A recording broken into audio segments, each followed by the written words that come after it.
د کب نهمه د افغان دفاعي او امنیتي ځواکونو ملي ورځ.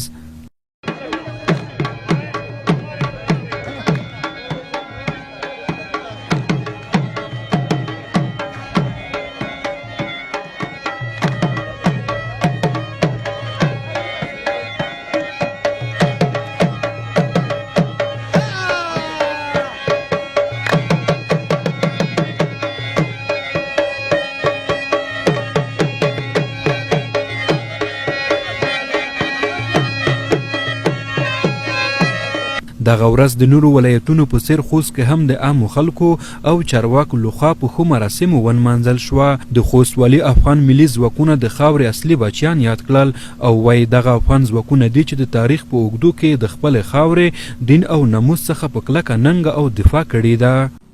زمونږ سربازان په چیلنج ټول عالم اسلام او عالم کفر ته چیلنج دی چې زمونږ سرباز چې ژوندی دی، غازی دی او هره پیره چې په سنګر کې کوي دا عبادت دی او چې ووژل شي دا تر ټولو نه پاک شهید دی.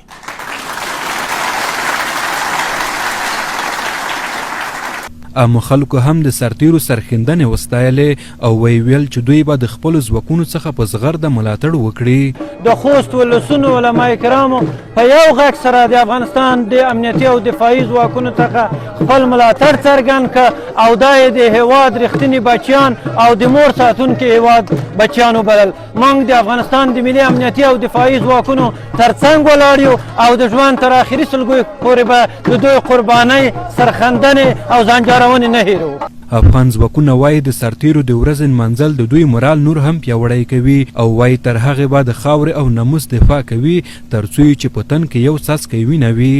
او دا به اطمینان ورکوم چې امنیتي ارګانونه به همیش په خپل حال په خپل موضوعګانو کې د شرعي دولت رقمندۍ لاندې د ملت په خدمت کې اوسیږي. هیڅ چاته به اجازه ورنه کړي چې د دې ملت په ضد یو قدم واخلي.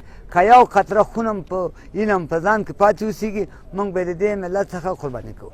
خلک د ملي امنیتي ځواکونو نه انشاءالله ملاتړ کوي، ملاتړ یې دي. موږ هم انشاءالله خپلو هیوادوالو له ډاډ ورکوو د دوی د ښه ساتنې لپاره هر راز قربانۍ ته تیار یو.